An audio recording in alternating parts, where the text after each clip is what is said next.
The St. Charles Parish officials did have some updates down there for Highway 90. We've got Mike McDaniel in studio now tracking what's going on. Mike, what is the latest on what's happening down there?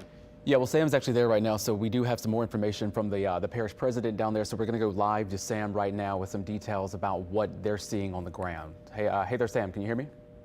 Yeah, and so when I kind of started seeing reports, and of course the sirens blew, and I called the EOC. And I went up. Gotta go. Yeah. And guys, we're here with Parish President Matthew Jewell after speaking to a couple witnesses here at the church near the corner where the tornado hit, and we were just waiting to set up with new information here. But as you can see all around us, and we've seen earlier, plenty of trees down, plenty of light posts down.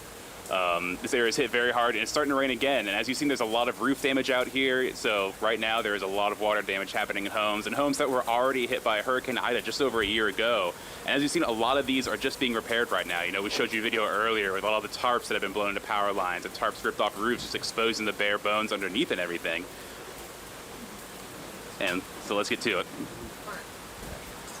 So, You guys what waiting happened? 1 second. I'm going to go grab one. Okay. Are you guys live? Yeah. Hold on just 1 second when we get set up here. But as you've seen around, we spoke with a couple witnesses earlier just now about what they saw and went through. And a couple people, actually there's a Chinese restaurant just down the road that a lot of them were held up in. We spoke with a family down there who were held up, a mother and her 2 daughters hidden in the bathroom there. And they said they could hear the glass shattering, the ground shaking beneath them. And they were just praying that nothing would happen to them and that they would make it through this. And obviously they have. They came out safe and sound. And their house up in Luling too, they said they were worried. They had to get home to Luling, had to check in their house, check on their pets, and everything is okay for them, very, very thankfully right now. But it is a dangerous situation right here. It's a very fluid situation. We're waiting on a lot of information right now. And we should be able to get it to you in just a second with an update from parish officials.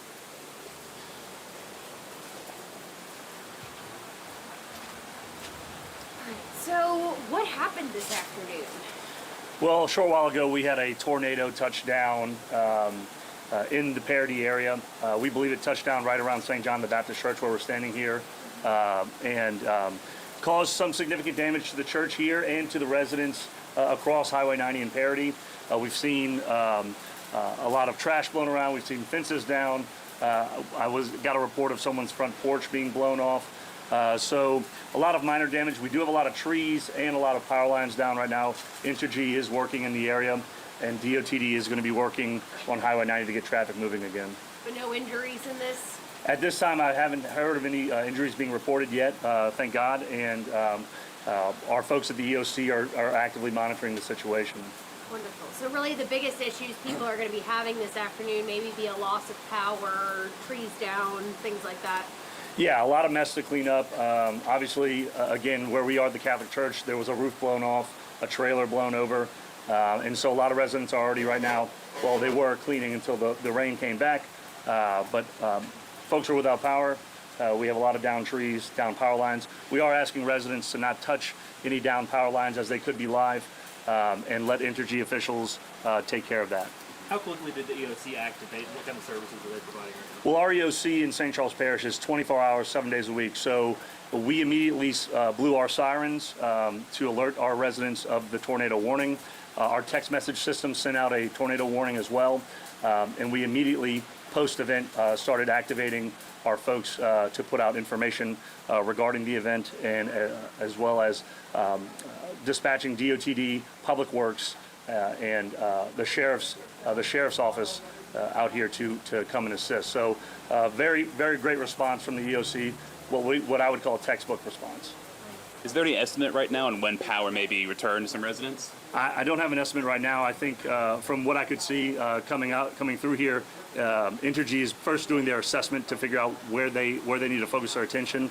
But I'm assuming that power is going to be out for several hours. Is there any kind of shelter set up for people that may be forced out of their homes right now? We are currently still evaluating the need of the residents. We are asking residents if they are in need of a shelter or if they have any needs whatsoever to please call our EOC at 985-783-5050. If necessary, we will activate a shelter.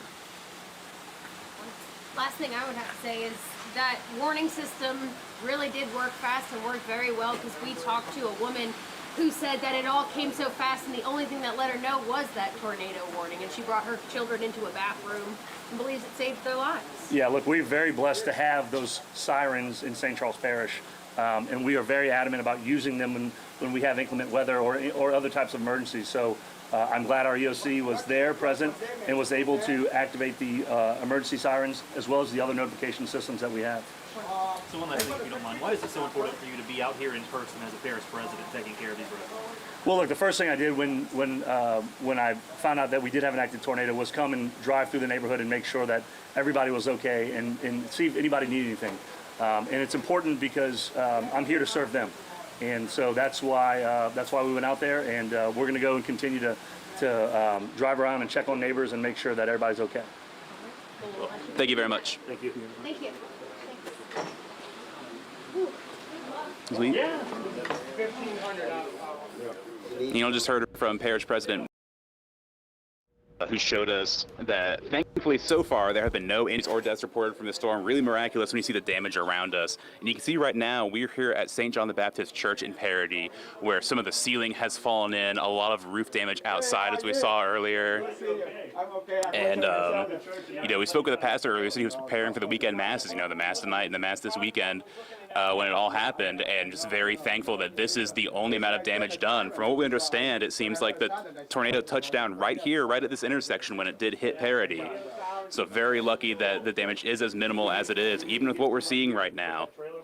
And right now there is no estimate on when power can be restored or when it will be restored out here. And you can tell it's already getting dark outside, It's getting darker earlier right now, and there are no lights going on right now, but there's no estimate. They're still kind of in the evaluation phase of when they'll be able to get power on in this area. So that is what we know right here outside in Parody, and I'll toss it back to y'all in New Orleans.